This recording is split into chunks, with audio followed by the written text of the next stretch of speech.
Okay, fine. So in last lecture we have studied about non Mendelian inheritance. आज हम देखेंगे कि what are the physical proof कि gene कहाँ पे होते हैं. Okay, so genes are located on, genes कहाँ पे होते हैं?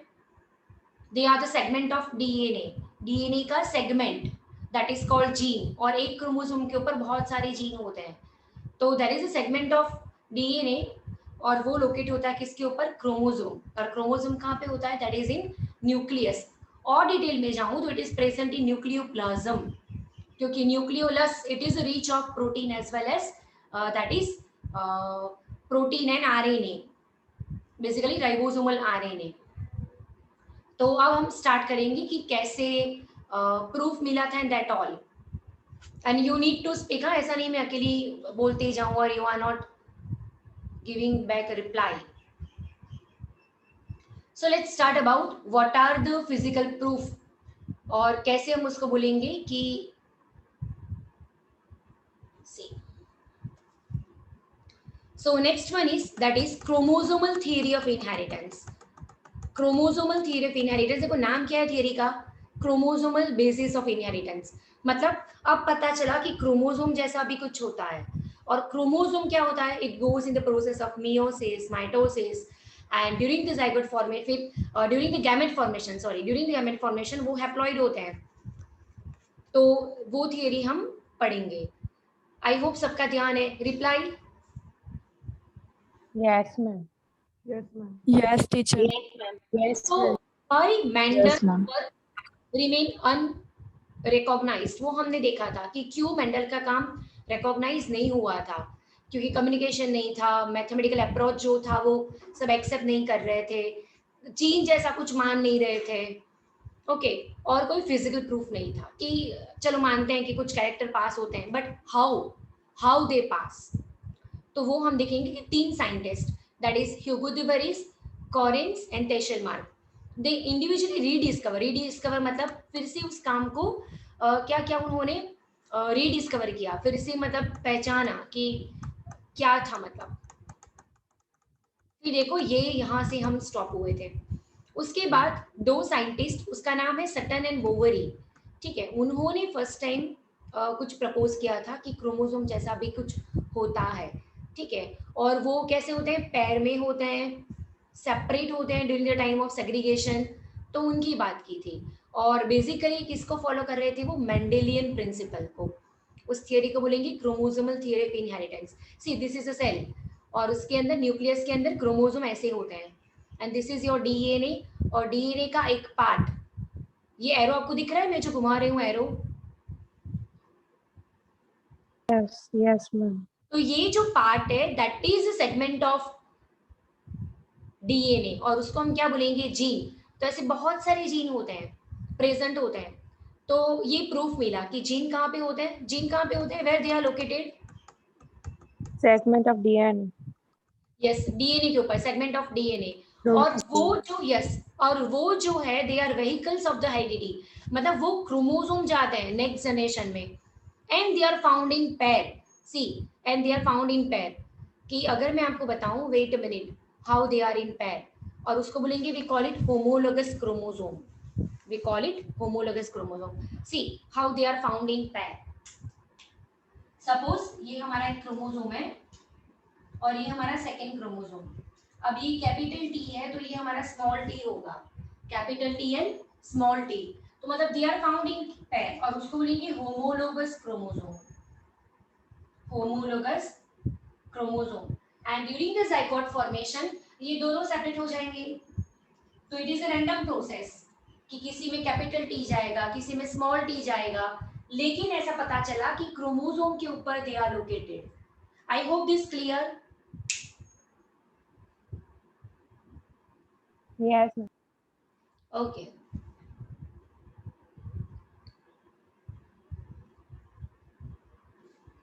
तो देखो यहाँ पे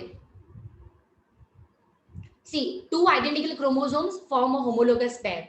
कि जो दो आइडेंटिकल है, सेम है, तो मतलब एक डोमिनेंट कैरी कर रहा है, एक रिसेसिव कैरी कर रहा है, वो कैसे रहेंगे? पैर में रहेंगे. और देखो ये कौन सी प्रोसेस है, कौन मुझे बताएगा कौन सी प्रोसेस है ये? That is meiosis. अगर आपको याद है तो meiosis 1, meiosis 2।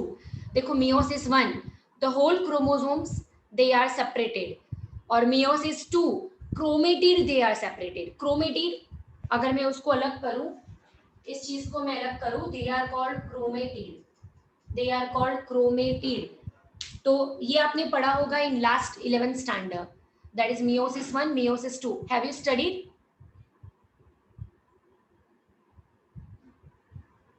Yes. Yes, ma'am. हाँ देखो यहाँ पे क्या होता है, मेटाफेज में they align at equatorial region, और उसके बाद देखो ये पूरा क्रोमोसोम, देखो ब्लू पूरा क्रोमोसोम हैविंग 2 सिस्टर क्रोमेटिड्स।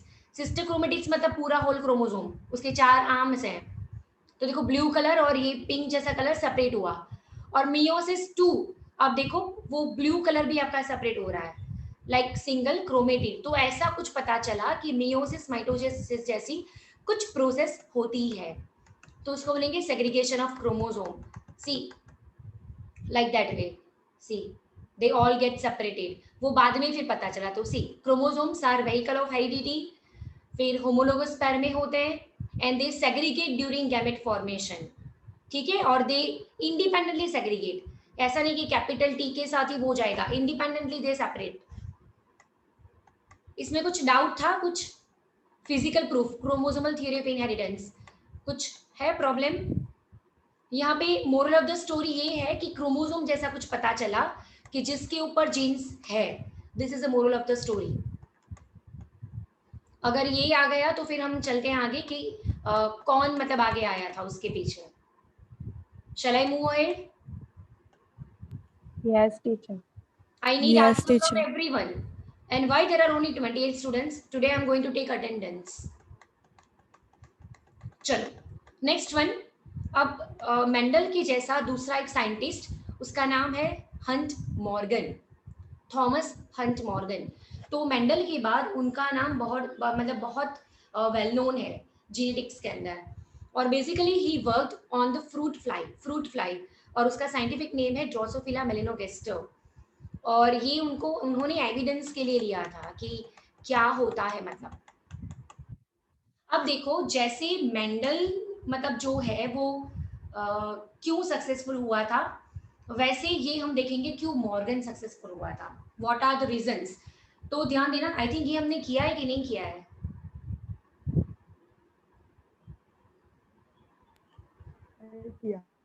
नहीं किया है बेटा? Okay No, so ma'am. Okay fine. So they can grow on synthetic media, कि मतलब आप लैब में आर्टिफिशियल मीडिया भी ले लो तो भी वो ग्रो होंगे। फिर short generation time, life cycle 12 to 14 days ही है, और उसके बीच तो ब्रीडिंग भी खत्म हो गया। और मतलब there is no seasonal breeding, throughout the year they can produce offspring.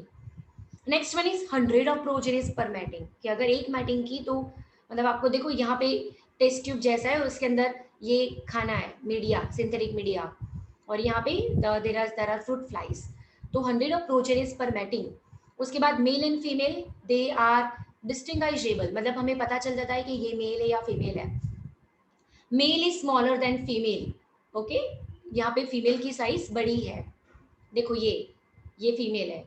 And it is many type of heredity variation, like Winx अलग होंगे, आई अलग होंगी, ओके, एंटेना कुछ अलग है। तो दिस आर द थिंग्स कि हाउ मतलब अलग वी कैन आइडेंटिफाई, और एटलीस्ट अगर लो पावर माइक्रोस्कोप है तो भी हमें पता चलेगा। So this are the point why Morgan वो सक्सेसफुल। सो चलो one by one, say one by one, what was the first point?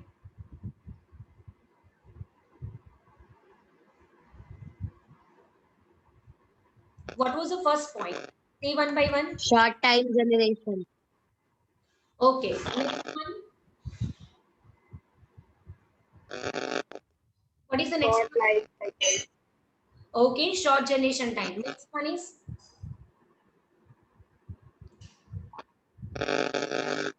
what is the 100 of meetings per. yes, 100 of progenies per mating. Next one. Can grow on simple synthetic. हाँ, synthetic media में laboratory में हम ऐसा media दें, synthetic media, artificial media, तो भी grow करेंगे. Next one. Male and female flights are easily Lights are easily distinguished. हाँ, और लो पावर में भी, हाँ, अब लो पावर में भी आपको दिख जाएंगे. Okay, you don't require hi-fi microscope. So because of that reason Morgan successful हुआ था. अब हम नेक्स्ट थियरी देखेंगे, that is linkage and recombination. Okay, ये चीज आपको अच्छे से करनी है. अब ये पीपीटी के बाद मैं बोर्ड पे आ जाऊंगी और ये साथ में आपको ड्रॉ करना है, तभी आपको समझ में आएगा. तो देखो, लिंकेज एंड रिकॉम्बिनेशन. लिंकेज का मतलब क्या है कि it is a physical association of 2 और more genes on a chromosome. Physical association मतलब 2 या 3 जीन एसोसिएट है, वो साथ में जा रहे हैं, दैट इज कॉल्ड लिंकेज. वो आपको डायग्राम से पता चलेगा. And they do not show independent assortment, मतलब 2 जीन साथ में ही जा रहे हैं और वो अलग एक्सप्रेस नहीं हो रहे हैं, तो उसको बोलेंगे लिंकेज. लिंकेज मतलब लिंक, अगर ये जा रहा है तो दूसरा भी जा रहा है, दैट इज कॉल्ड लिंकेज. और रिकॉम्बिनेशन, नया कुछ कॉम्बिनेशन आया. Okay, non parental gene recombination, कि पेरेंट में नहीं था, कुछ नया ही दिखा, और वो इंडिपेंडेंट असॉर्टमेंट मतलब इंडिपेंडेंटली दे आर एक्सप्रेसिंग, उसको बोलेंगे we call it independent assortment. अभी वो एक चीज है लिंकेज और रिकॉम्बिनेशन लाने के लिए. चलो मैं आ जाती हूँ बोर्ड के ऊपर. Okay, now board is properly visible ना? इट इज प्रॉपर्ली विजिबल ना? लाइट थोड़ी कम. Yes. ओके, अब देखो पूरा फोकस करना कि क्या है, तभी आपको समझ में आएगा. इट्स माय रिक्वेस्ट कि आप नोटबुक लेके बैठो, वरना आपको समझ में नहीं आएगा. सो इट्स माय रिक्वेस्ट कि साथ में पैरेलल लिखना. देखो पहले समझ लो कि what I am going to explain. देखो अब मैं क्या एक्सप्लेन करने वाली हूँ कि मान लो ये आपका जीन है, दैट इज योर क्रोमोसोम, ठीक है, that is your second chromosome. अब देखो ये मेरा ए जीन और ये मेरा बी जीन, दोनों पास में या दूर है?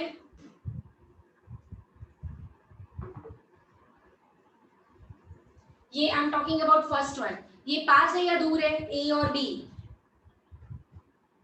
पास है. तो ये क्या करेंगे कि वो लिंकेज मतलब नेक्स्ट जनरेशन में जाएंगे तो भी ए और बी आपको साथ में ही मिलेंगे. Okay, it exactly look like a parent one. लेकिन इसमें क्या होगा कि कई बार मान लो ये आपका दूसरा क्रोमोसोम है, तो देखो ये ए, ये बी, सपोज ये ए और बी, तो देखो वो लोग रिकम्बाइन होने वाले हैं. तो देखो यहाँ पे क्या हुआ, सपोज यहाँ पे ए और यहाँ पे कैपिटल बी आ गया और यहाँ पे कैपिटल ए और स्मॉल बी आ गया. सी, दे एक्सचेंज, तो उसको बोलेंगे रिकॉम्बिनेशन. नया कॉम्बिनेशन आया which is not resemble to that parent one, तो उसको बोलेंगे रिकॉम्बिनेशन. ये कुछ समझ में आया? Yes, teacher. Yes. तो what I mean to say कि अगर वो पास है तो there is a less chance of recombination, वो सेम जाएंगे नेक्स्ट जनरेशन में. लेकिन अगर कुछ नया रिकॉम्बिनेशन आया मतलब they are at far distance, दूर दूर है, तो ये चीज मैं आपको समझाने की कोशिश कर रही हूँ. That is clear? Yes. Yes, teacher. अब देखो हम स्पेसिफिक कैरेक्टर पे जाएंगे. We are going on specific character. याद रखना या लिख देना भी. अब हम किसके बीच क्रॉस करवाने वाले हैं? This one is more important. देखने से कुछ नहीं आएगा, यू नीड टू अंडरस्टैंड कि मैं क्या कर रही हूँ. अब देखो हम क्रॉस करवाएंगे, जैसे पी प्लांट में क्रॉस करवाते थे, तो पहले हमने क्रॉस करवा रहे yellow body and white eyed female. तो स्मॉल वाई जो है दैट इज येलो बॉडी और स्मॉल डब्ल्यू है that is Y eyed female. याद रखना, ये मैं आपको पूछने वाली हूँ अभी.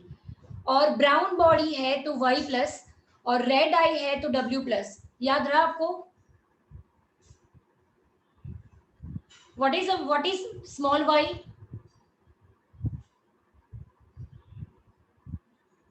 Yellow body. What is Yellow.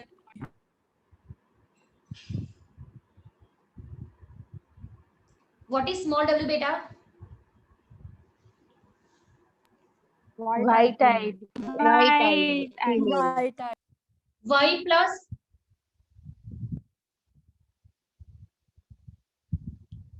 y plus brown body and w plus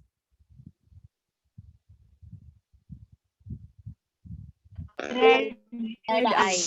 हाँ, ये याद रखना। अब मैं आपको बोर्ड पे कुछ क्रॉस करवाने वाली हूँ, ध्यान से देखना। ये मैं आपको क्रॉस करवाने वाली हूँ, दिस वन। तो पहले बोर्ड पे ध्यान देना, उसके बाद और मेरे साथ पैरेलली करो। It's my humble request.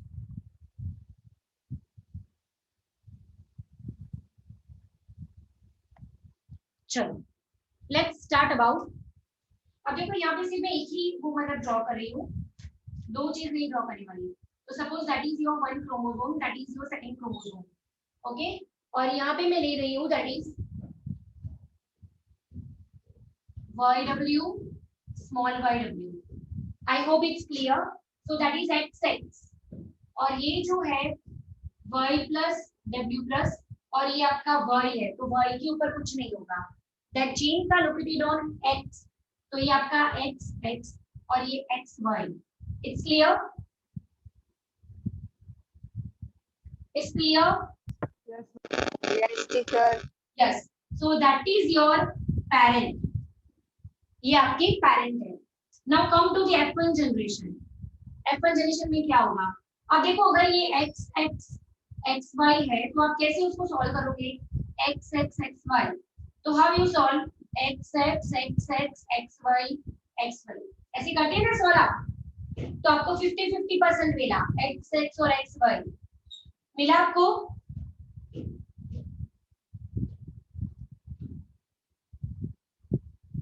Yes, ma'am. हाँ, तो एग्जैक्टली लाइक दैट वे मैं यहाँ पे डालूंगी। एग्जैक्टली F1 जनरेशन में एक आया YW, एक यहाँ से Y प्लस W प्लस, एक वहां जाएगा YW और आपका एक Y। I hope it's clear ये कैसे आया। ट्राई टू ड्रॉ और आपको लास्ट में दिखाना भी है मुझे कि आपने ड्रॉ किया था। तो ये आपकी फीमेल, आपका ये मेल, ये जो ऐसे किया है वो आपका मेल है। मेल के ऊपर ऐसा वो जीन्स हम नहीं डालने। Is it clear?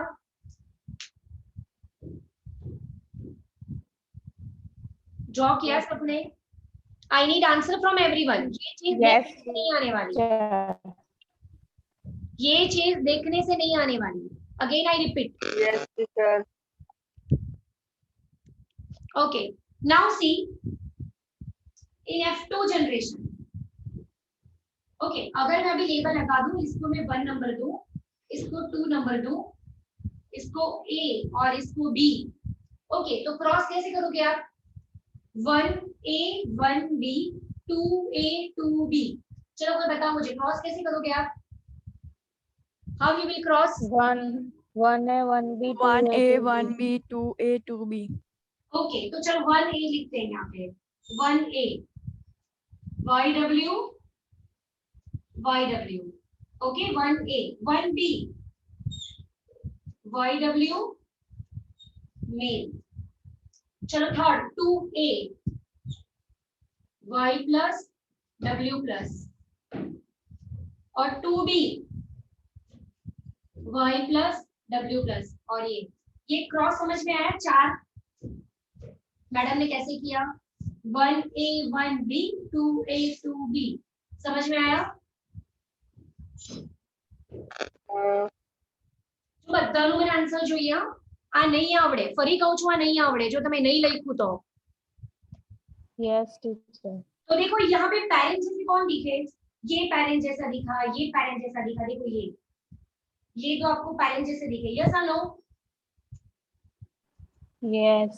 Yes, ma'am. देखो ये केस कब है कि जब एवरीथिंग इज नॉर्मल, मतलब जैसे का वैसा ही जा रहा है, एवरीथिंग इज नॉर्मल, तो उसको हम लिंकेज बोलेंगे कि जो था वैसा ही जा रहा है। अब देखो रिकॉम्बिनेशन कैसे हो रहा है। अब देखो मान लो ये चीज ये दोनों के बीच करवाएंगे, क्योंकि रिकॉम्बिनेशन हमेशा सिस्टर वो क्रोमोसोम के बीच ही होता है। तो इस दो को हम क्या करवाएंगे? एक्स एक्स को क्रॉस करवाएंगे। तो यहाँ पे यहाँ पे मैं क्रॉस करवाती हूँ, YW Y plus W plus, ये चीज F1 जनरेशन, इसको मैं क्रॉस करवाती हूँ कि ऐसा भी चांस है ना कि क्रॉस हो सकता है, तो मैं क्रॉस करवाती हूँ। क्रॉस मतलब ऐसे ऊपर का नीचे आ जाएगा, नीचे का ऊपर, तो ऐसे ढक देने का मतलब, अगर आपको समझ में ना आए तो ऐसे ही ढक देंगे। तो Y W plus Y plus W, I hope this clear, ये रिकॉम्बिनेशन की वजह से आया आंसर, दिस इज क्लियर।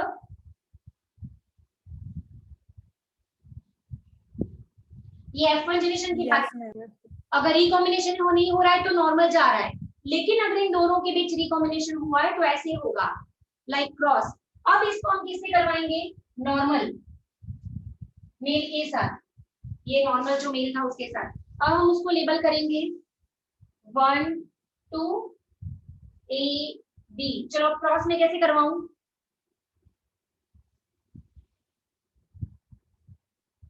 अब मैं क्रॉस कैसे करवाऊं,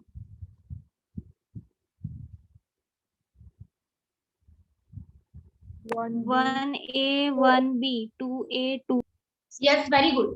तो अगर नहीं समझ में आए ना तो हमेशा ऐसे कर देना 1A 1 ऐसे, तो 1A, तो 1A I write Y plus W plus YW, 1A 1B 1B YW plus और ये B, 2A, तो 2A यहाँ पे डालती हूँ मैं 2A, तो Y plus W YW 2B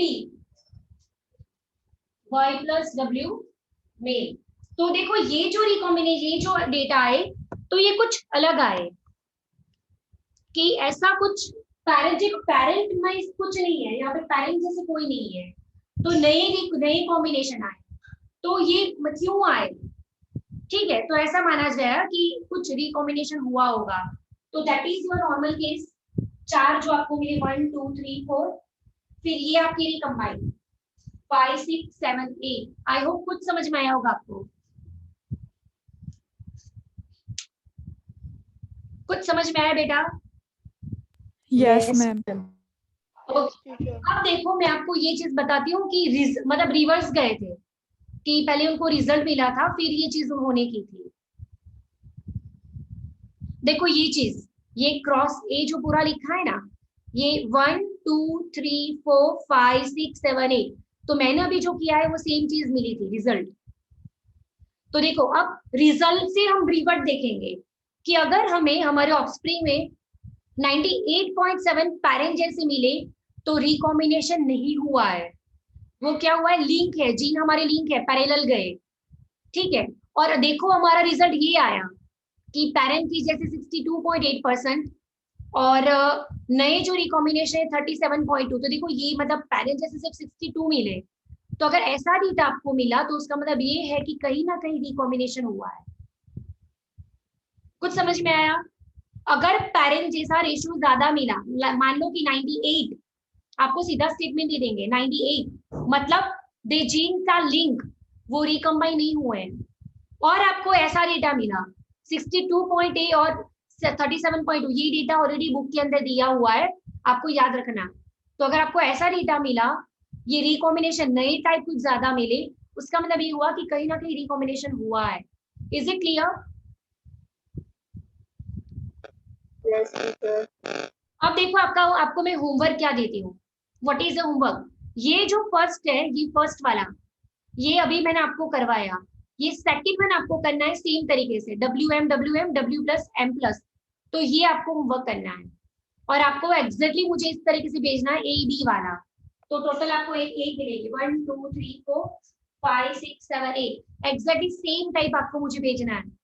I hope HW is clear, क्या आपको करना है, व्हाट इज HW।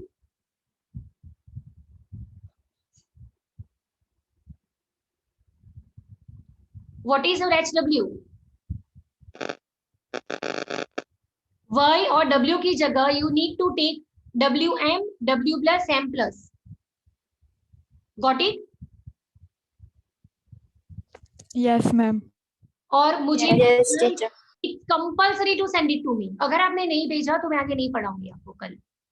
तो you need to compulsory same to same exactly मैंने जो बोर्ड पे किया है एग्जैक्टली सेम, यहाँ पे नहीं जाना है, बुक के अंदर भी नहीं देखना है। अगर आप कंफ्यूज हो जाओगे बुक के अंदर, ये बोर्ड वाला करना मैडम ने जो करवाया है कि पहले सिंपल जाएंगे विदाउट क्रॉस और उसके बाद फिर क्रॉस करवाना है। देखो यहाँ पे एग्जैक्टली सेम लाइक दैट वे। मैं फिर से आपको बताती हूँ कैसे किया था मैंने। देखो ये जो है दैट इज नॉर्मल और ये एक्चुअली जो दिया है वो y plus w plus exactly y plus w plus. अब क्या हुआ F1 जनरेशन, तो F1 जनरेशन में यहाँ से एक और यहाँ से y plus w plus yw और ये मेल का y। अब क्या करेंगे उसको लेबल कर देंगे 1 to AD, फिर 1A 1B 2A 2B और ये हमें कॉम्बिनेशन मिले। तो ये कब होगा व्हेन कंडीशन इज नॉर्मल, तब होगा। अब देखो अगर रिकम्बाइन हुआ है तो ये जो हमारा F1 जनरेशन था उसको हमने क्रॉस करवाया, इट्स लाइक दैट वे। तो क्या बना y प्लस w, ठीक है, ये हमें मिला। तब ये इसके साथ हमें क्रॉस करवाना है, तो इसको किसके साथ करवाएंगे, ये तो हमारा सेम ही है, यहाँ पे कुछ नहीं हुआ है, तो एक्चुअली राइट से YW मेल और फिर अगेन 1 to AD, तो आपको 8 मिलेंगे, ये 1 2 3 4 5 6 7 8। केला ने परफेक्ट खबर पड़ी, करसो तो खबर पड़ से केला ने परफेक्ट खबर पड़ी। मैंने आंसर आपको केला ने परफेक्ट खबर पड़ी।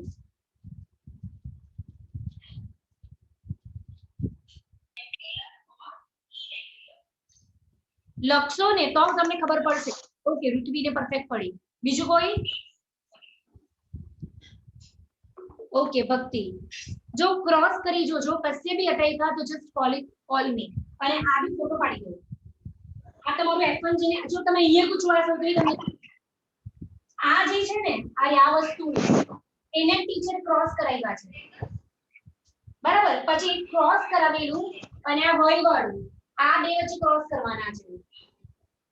એટલે એમાં આમાં પૂછવાતા નહીં, એક નોર્મલ કર્યું અને એક આર્યોક્ટિવ કર્યું અને ક્રોસ કરાવ્યું અને ક્રોસ કરાવ્યા પછી okay.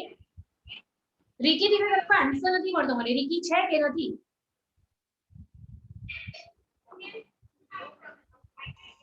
Yes teacher.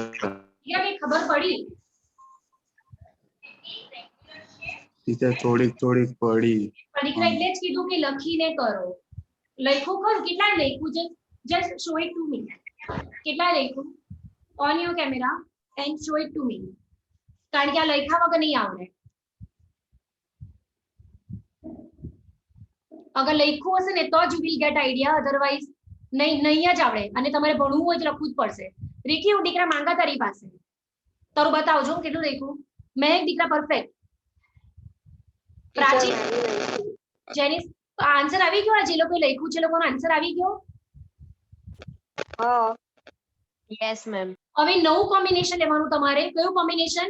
WM W plus M plus અને y, એ નવું કોમ્બિનેશન લઈને કરજો। ખબર પડી?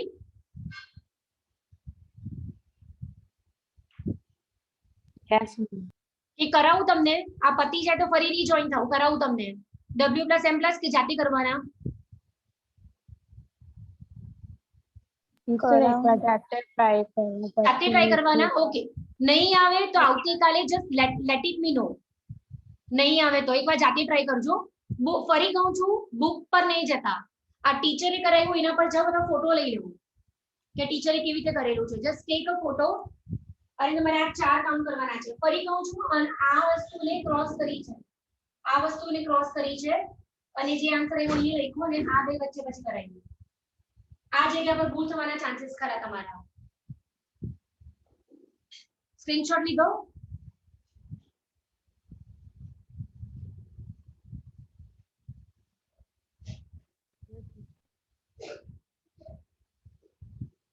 ઓકે ફાઇન ફાઇન, ચલો હવે મીટિંગ પતે ને તો પાછું રીજોઈન થવાનું છે।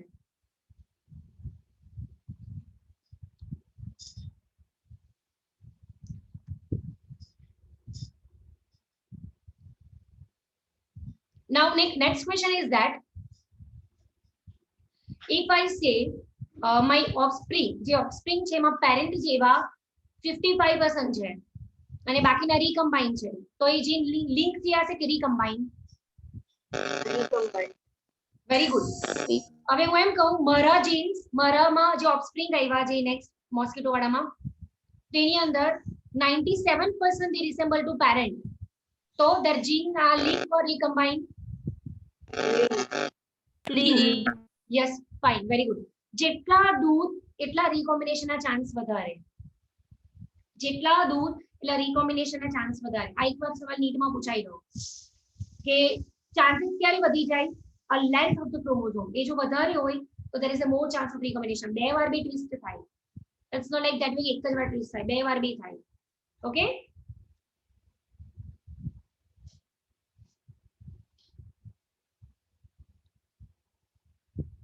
ચલો again we will rejoin. ચલો rejoin થજો.